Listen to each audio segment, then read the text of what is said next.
মঙ্গলবারই নিজেদের প্রার্থী তালিকা ঘোষণা করেছে তৃণমূল কংগ্রেস। নতুন পুরনো মুখ মিলিয়ে রাজ্যের শাসক দলের সমীকরণে এবার বাঁকুড়ার ওন্দায় জোড়াফুলের প্রতীকে দাঁড় করানো হয়েছে নতুন মুখ সুব্রত দত্তকে। সরিয়ে দেওয়া হয়েছে গত 3 বার তৃণমূলের টিকিটে ওন্দায় লড়াই করা অরূপ খাঁকে, যিনি 2011 এবং 2016 পরপর দুবার এই বিধানসভা কেন্দ্র থেকে জিতে বিধায়ক হয়েছিলেন। তার বদলে ওন্দায় বিষ্ণুপুর সাংগঠনিক জেলার তৃণমূল সভাপতি সুব্রত দত্তকে প্রার্থী করেছে জোড়াফুল শিবির।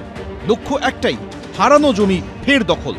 ওন্দার সেই তৃণমূল প্রার্থীকে বহিরাগত তকমা দিয়ে এবার একাধিক পোস্টার পড়ল এলাকায়, যার কোনোটাই লেখা রয়েছে, চাই না আমরা বহিরাগত, চাই আমরা ওন্দা বিধানসভার ভূমিপুত্র।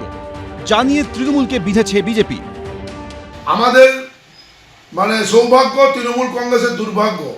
আজ বিগত 10 বছর 15 বছর ধরে তারা ওন্দার বুকে কোনো ভূমিপত্র খুঁজে পেল না, তাই বহিরাগতকে এনে একজন প্রার্থী করেছে। এটাই তৃণমূল। শুভেন্দু অধিকারী কোথাকার বাসিন্দা? উনি কোথায় কন্টেস্ট করতে যাচ্ছেন? নন্দীগ্রামে, সেখানে বিজেপি কর্মী নেই। শুভেন্দু অধিকারী কোথাকার বাসিন্দা? উনি কোথায় কন্টেস্ট করতে যাচ্ছেন? ভবানীপুরে, সেখানে বিজেপি কর্মী নেই। তাহলে কর্মীহীনতায় ভুগছে। 2011-তে পরিবর্তনের ঝড়ে বামেদের শক্ত ঘাঁটি বলে পরিচিত ওন্দা বিধানসভা ছিনিয়ে নেয় তৃণমূল কংগ্রেস। জোড়াফুলের প্রার্থী অরূপ খাঁয়ের কাছে হারতে হয় ফরওয়ার্ড ব্লকের তারাপদ চক্রবর্তীকে। 2016 সালে ফের এই কেন্দ্রে জয়ী হন তৃণমূলের অরূপ খাঁ।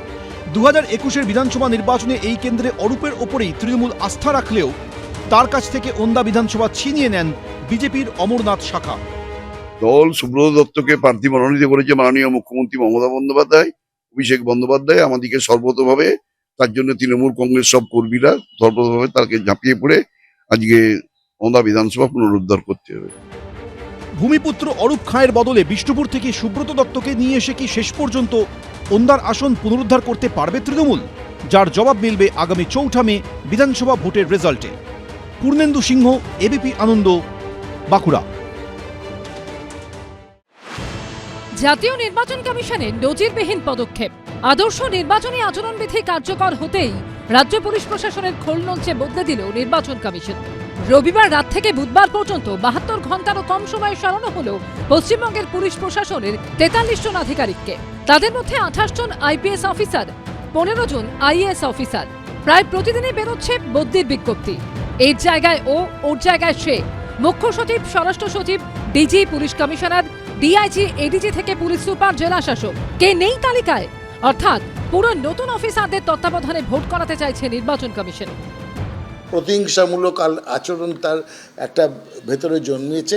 আর অন্যদিকে আছে বিজেপির উস্কানি।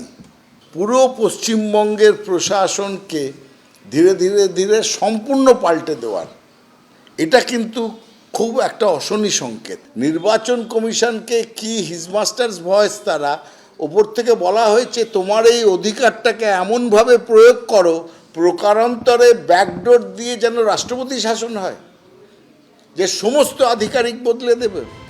রবিবার বিকেলে রাজ্যের বিধানসভা ভোটের দিনক্ষণ ঘোষণা করে জাতীয় নির্বাচন কমিশন। ভোট ঘোষণার রাতেই নজিরবিহীনভাবে কোপ পড়ে প্রশাসনের পিরামিড স্ট্রাকচারের একেবারে মাথায়। সরিয়ে দেওয়া হয় প্রশাসনের শীর্ষ 2 আমলা, মুখ্য সচিব নন্দিনী চক্রবর্তী ও স্বরাষ্ট্র সচিব জগদীশ প্রসাদ মীনাকে। সোমবার সরিয়ে দেওয়া হয় রাজ্য পুলিশের ভারপ্রাপ্ত ডিজি আইন শৃঙ্খলা ও কলকাতার পুলিশ কমিশনার সহ 4 আইপিএসকে। মঙ্গলবার সরানো হয় রাজ্য ও জেলা পুলিশের 19 জন আইপিএসকে।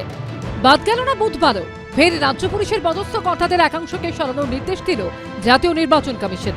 এদিন এক ধাক্কায় সরিয়ে দেওয়া হলো 5 জন ডিআইজিকে, যারা কিনা মানুষের গণতান্ত্রিক অধিকারকে বাজেয়াপ্ত করার ষড়যন্ত্রে লিপ্ত হয়েছিলেন, যারা টিএমসির ফ্রন্টাল এজেন্সি হিসেবে বহু জায়গায় কাজ করেছেন, তাদেরকে রেখে ভোট হবে। সেই ভোট কখনো নিরপেক্ষ হয় নাকি? সেই জন্যই সরিয়েছে।